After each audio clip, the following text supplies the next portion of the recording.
Every passport ranking you've ever seen is completely wrong.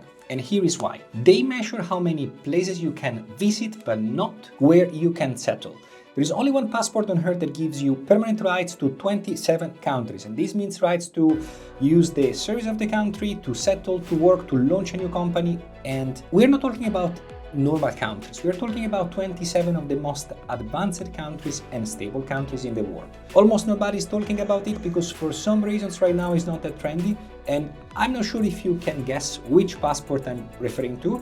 Well, it's clearly the European passport, and if you guessed that, you are absolutely correct. In this video, I'll show you why this is the most powerful citizenship strategy, how to acquire it, which are the pros and the honest cons, and eventually which is the last remaining pathway to get it without relocating in 5 years with Bitcoin exposure. In the next few weeks or months, a new law will come into place and will change the rules of this game.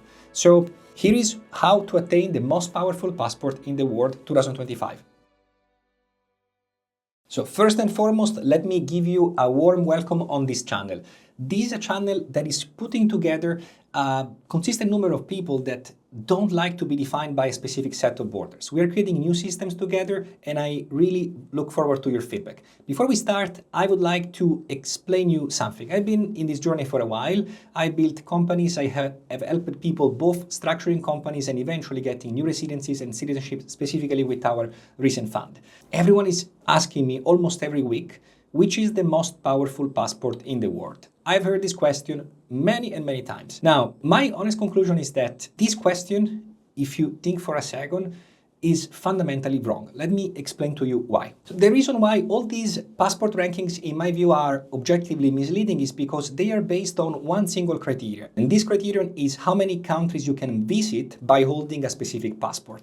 Now, if we put aside some exceptions, like someone having a terrible initial passport in their hands, well, the real criterion for eventually assessing the power of a passport as a full legal title for you and your family is not just how many countries you can visit for 90 days. Otherwise, it would be essentially being able to visit France with a Caribbean passport would be the equivalent of being able to live, to work, to create a company eventually in France. So the two things are objectively different. And it's surprising, in my view, how many rankings are based on this system, which is more or less the equivalent of maybe renting a property via Airbnb versus owning a property. So if we zoom out and we acknowledge the right set of criteria to judge a passport can be only how many countries you can visit by holding that passport, you will find out an important truth. When it comes to passport and passport rankings, the very first thing to understand is the strategy. Is this part of a broader plan or just a quick fix? If it's just a quick fix, well, different criteria should apply. But when it comes to the broader concept of passport power, what it really makes sense to consider is one element: stability. How much you can trust that a specific passport, a specific piece of paper will give you a set of rights for the next 10, 20, 30 years. How much do you trust it? That eventually that specific set of rights will be able to be used by your children, by your grandchildren. So in my view, the right approach to passport rankings and power factors in the stability component and, most importantly, how many countries that specific passport gives you access in the sense of right to settle, right to launch a business, right to eventually access to the healthcare system of a specific country. That's, in my view, the true passport power. And the typical rankings eventually gives you a specific angle that is useful for quick fixes, but it's, in my view, for 80-90% of the people who don't need something today and right now, which is a different game, it's completely misleading. Let me introduce you what I call the contrarian winner, the European passport. And there is only one single passport in the world objectively that gives you access to 27 different countries. Now, before you start thinking or writing about all the reasons why you may think, okay, but I don't know Europe, let me tell you a few elements from an objective standpoint. We don't know where the world will go in 10, 20, or 30 years. So when it comes to stability and optionality, having one passport that gives you access to 27 different countries plays, of course, an important role. Now, as I was telling you before, it depends also on your objectives. If you're looking for a quick fix, well, maybe you can follow other criteria. But if you ask me about one single passport and therefore, which is probably the winner, in my view, the winner is and will remain the European passport at least for a few years. Why? Because the optionality across countries that are objectively very different in terms of economy, social and culture, it's objectively large. And this is another myth that I would like to debunk. The constitutional protections in Europe make Europe extremely stable. So this means that eventual changes that could make the citizenship rights worst are objectively very limited. So for these reasons, objectively, the winner is the European passport. But now, before we move on, I would like to address a few eventually pushes back or a few counter-arguments regarding this choice of mine. Let me address you the potential counter-arguments about Europe. Europe is doomed, is old, it's incapable of producing new things. Now, I would like to bring to your attention two different points. One is stability, so the power eventually of stability in the long term. And the second one, I would like to share an initial doubt about the assumption, well, in the long term, eventually Europe won't be rich. Point one, stability. If there is one geographic area in the world where there are objectively so many constitutional guarantees for each position of the citizen, is Europe. And this has been proven in decades of jurisprudence at the constitutional level. So what I'm referring to be practical, is there are many places in the world where a different administration, let's say the US, for example, can change completely the rules of the game. And this is objective. So I am with you when it comes to criticize Europe for so many reasons. I, for example, wouldn't advise to launch a tech company in south of Europe. I wouldn't never advise something like that. But at the same time, if we look at data in a world that becomes progressively more and more volatile as we progress, I think that the stability embedded in the European constitutions and system, it will increasingly actually acquire value. And these are objective data. I could back it up with thousands of examples. Second point, the assumption eventually made around the concept, oh, Europe is doomed and finished. This is a complex topic. I am open to different interpretations, and for sure there are reasons to criticize Europe in terms of productivity, which are huge. But at the same time, there is one key point that everyone, in my views, underestimates. The whole AI wave in the next 15 and 20 years will redefine economy, eventually creating a polarization in society. There will be landlords and renters in new manners. Potentially, work will be, maybe in 25, 30 years, almost optional. There will be a sort of universal basic income. There will be digital credits and so far and so on. Now, in this world, many things will change, and we don't know how they will change. So we all need to a certain extent, make a bet and get some risks. But my take is that in this new world, what's the place with more culture, more lifestyle, more beauty, where people, eventually landlords, will wish to relocate? If we look at any data regarding UNESCO sites, tourism, and so far and so on, this is objectively Europe. And I don't want to be philosophical in this, but with AI, you will be always able to create a new piece of software. And scarcity won't be anymore based on what? Another SaaS, another software as a service. I don't think this will happen. Eventually, the scarce resources will be those ones that can't be replicated by machines. So in my view, the inefficiencies of Europe could become an asset. I'm not telling you that the unproductivity is a strength. I'm absolutely not saying that, but I'm trying to at least create a reasonable doubt about the assumption that Europe in 10, 20, 30 years will be poor. In my view, this is not the case. In my view, this is not an investment advice. Real estate in underappreciated areas in the south of Europe that historically have been objectively collapsing may have a revamp. All of this doesn't regard passports. When it comes to passport, and once again, the passport power, I believe that given these elements and the unknowns, all the assumptions that actually want to push Europe down are objectively superficial and politically driven. Now, when it comes to acquire the European passport, there are of course multiple ways to acquire this passport. Marriage, marrying someone already having a European passport.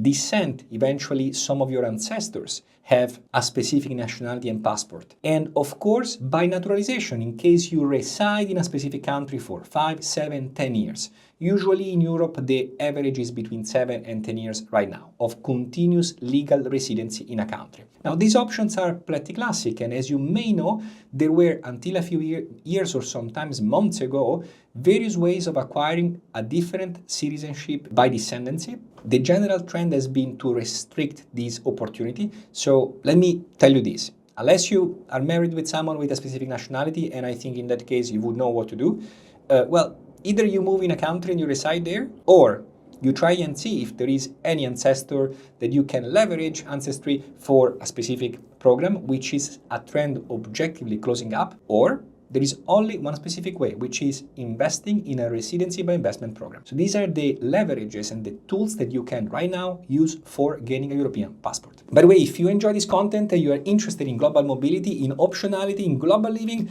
well, I'm trying to do my best to grow this channel, and I would like to hear your feedback. And it starts with a subscribe button, so I would like to get you on board, and I would try to generate the most value for you and your family at my best. So if you like it, subscribe. Investment-based routes for acquiring the European citizenship. This is where things get very interesting, but at the same time where things have gone very problematic in the last few years. Now, a few years ago, there were multiple citizenship by investment programs available or residency by investment programs available. Many of them have been shut down or closed over the years. Spain, April 2025, Cyprus, Ireland, all closed. Malta this year in 2025 has been the pure CBI program of Malta has been axed by a decision of the European Court of Justice.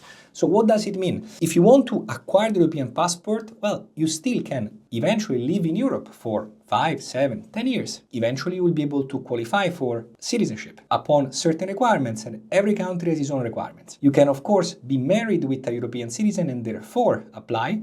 But if you want to invest actually and gain a pathway to the European citizenship, well, things became quite complex. Now, in this framework, there is only one outstanding program that allows you to invest in the country and at the same time to acquire a pathway to the citizenship without having to move your residency in the country. And this outstanding program is the Portuguese one. I want to be super clear. The Portuguese program, because of its characteristic, it's anti-fragile. It was conceived since day one as a residency by investment. It was not conceived as a transactional exchange between money and a passport. No, it still requires you to spend 7 days on average in the country.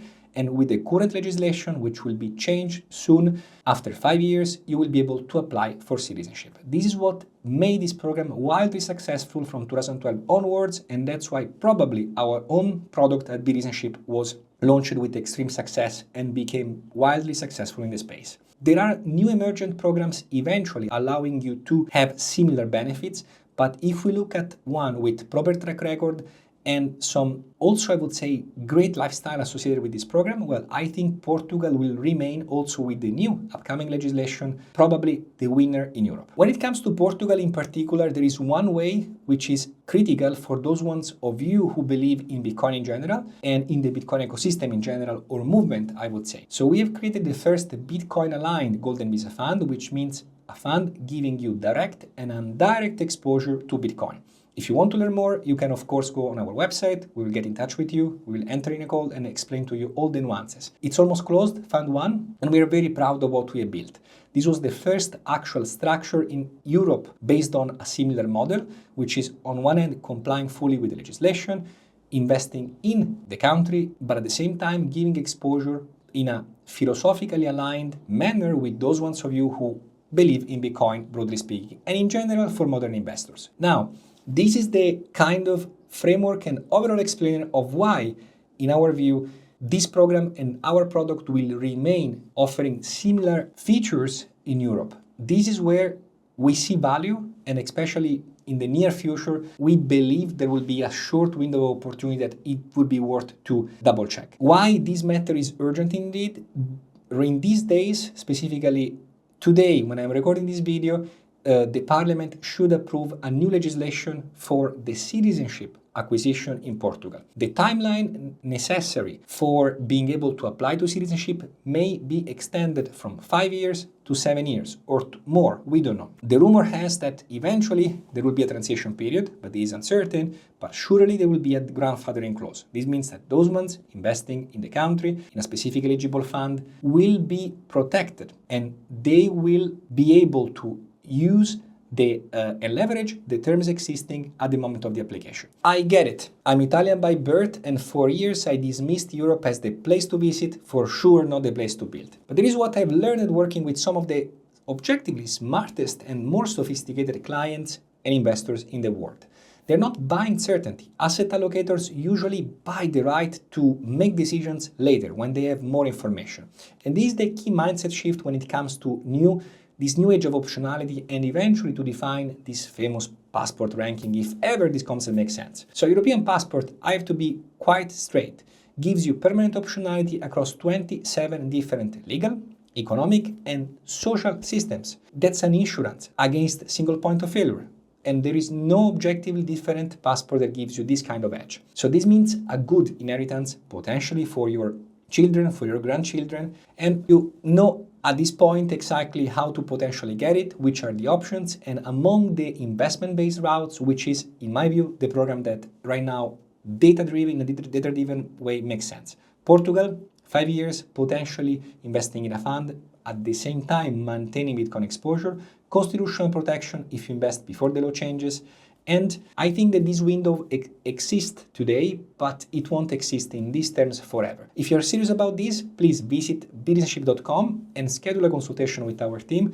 We'll give you overall a quite objective opinion if this program can be suitable for you or if it's not. And when it comes to investment-based routes for the European citizenship, I also want to share with all of you, at least for those ones of you who don't know me well or don't know my angle and content, I believe that these programs and being able to offer, in this case, residencies or citizenship to people who contribute to a specific country or system is a great value. And it's extremely fair for everyone involved. What is the typically misunderstood component of these types of program? The type of contribution can be eventually by work, by social contribution, but can be also done by capital. So when it comes to investing in funds, in companies which pay taxes, creates eventually job in a specific countries of Europe, the investors are bringing in a contribution, effective contribution in a specific country. In my view, these programs increase actually the wealth and sometimes the talent present in a country. From a broader perspective, although my assessment tries to be as much as objective as possible, I believe that for where we are today in 2025, Europe needs a new wealth and eventually talent influx. So when it comes to these kind of programs, I'm particularly also proud and happy to be able to talk, discuss, and eventually explain the systems to as many people as possible, because I believe this aligns quite well with the needs of growth of Europe and at the same time attracting people with the eventual investment mindset. Builders, founders will help this process to achieve a better Europe by 2035, 2045. With this spirit, I am building these products, these systems, and I'm here talking to you about these opportunities. The day that eventually one of these programs will be less attractive, I will tell you, because as a company, and this is distinct from my eventually personal opinion or take, we are fully agnostic. This means that we don't want to necessarily propose or sponsor a specific program over another. In the moment that one program is objectively interesting for you, for the investor, for the customer, for the global citizen, I will tell you quite straightforwardly what I think. With that said, I'm telling you in advance, for Europe, I am positively biased for one simple reason. I do believe that for how these programs are structured, they are very positive. They generate a very positive impact on the society and the economy of the recipient country and on a broader actually level, eventually Europe as a whole. So this is the grand scheme of how, in our view, it's worth today to double check the available opportunities. As always, for anything regarding investment, double check with your financial, legal advisor. This is not actual legal or financial advice. In the meantime, thank you so much for following. And if you like this kind of content, please subscribe to this channel. Thank you so much.